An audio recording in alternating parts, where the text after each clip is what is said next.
I've been associated with Bourneville personally for many years. 21 years I spent working at Cadbury's, which is just over the back here. 21 years in various departments. But my family experience, like so many people around here, goes back actually 4 generations. When my dad retired back in the 90s, my family had 150 years continual service at Bourneville.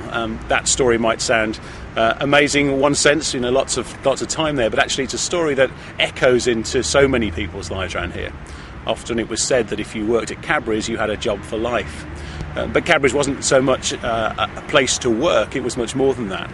It was a way of life as well. People lived near the factory, lived in Cadbury homes. So many of us owe not just our employment, but a lot of our lives, our social lives, to this place called Bourneville.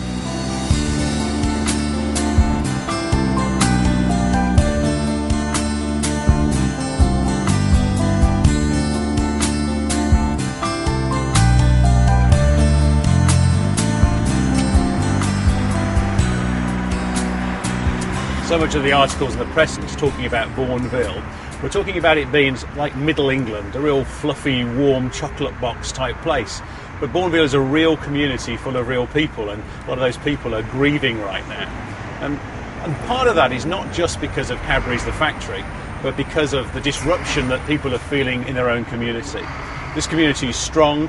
It's a community that have galvanised around a factory, but more than that. George Cadbury himself, who planted this place, who actually built this village here on the River Bourne. He had a vision for this place to have a longevity. He created housing, he created schools, education. He built churches. We're outside the Quaker meeting house that he built. He had an inspiration that was about mind, body and spirit. He truly wanted to not own his people, but give his people a sense of ownership. And so Bourneville people are kind of drilled down into the land here. It's a significant thing for them. So when you hear them being angry and mourning the loss of the factory, it's more than that. It's heritage. It's who they are. They're a people group that truly care about this society and about this place. My career started here in 1976. Like my father and his father before him, expecting really to spend the rest of my life working here. My career ended and I decided to go into the ministry. But actually this is one of the places I used to work. When I was 17, I worked on Cadbury security and was a lodge keeper, and this particular building, lodge number 3, was one of the places that I would spend my days making sure that the right people were coming in and out of the business. Latter part of my career I was working in in-store marketing. I was the in-store marketing manager working on the 4th floor of Linden Block, which is in the background here. And it was a great time. The comradeship actually within the factory was fantastic. Everybody knew each other, and we lived our lives very close to each other, which I think is certainly what George Cadbury had envisaged all those years ago. People working together and actually being in community together. In my own office, I think 90% of us lived in and around Bourneville.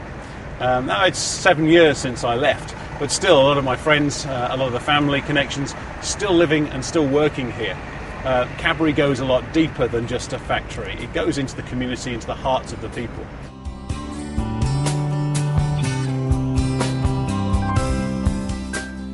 It's amazing when I have conversations with people that live in and around Bourneville. So many of us have a rich personal history of attachment to this building. And so when people hear that there's a potential for it to be closed, or somebody's coming along and taking it over, there's a real fear, because to an extent, it is who we are. We've grown up around this place. And when I was a kid, I remember running down this birdcage to go to the chocolate shop and being spoiled by my nan and getting chocolates. You can't smell it, unfortunately, but those of you who know the area, there's a great rich smell of chocolate in the air. Chocolate manufacture has been here, and the conching of chocolate gives that beautiful aroma.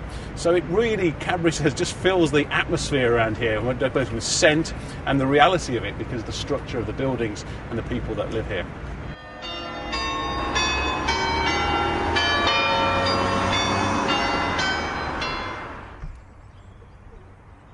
Yesterday, I met with my congregation, And we had a 20-minute part of our service just talking about the Cadbury issues. We used some slides and some background material, but we were really able to kind of mourn it ourselves, I suppose. We, in this building here, the building was built in 1920, and it was built by Cadbury's for the purpose of social recreation. For the people, the Cadbury workers and the residents. So we feel very much part of the heritage. Even some of my congregation who haven't worked here. I asked actually how many people I had 6 hands go up, and they had all worked here for long periods of time.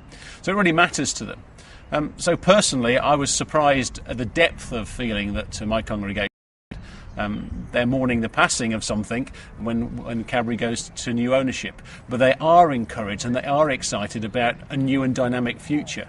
They, like me, really want to encourage how we move forward and how we as a community can stand together in a time of crisis, as British people have done for generations. We're good at that. We're good at reacting in times of crisis.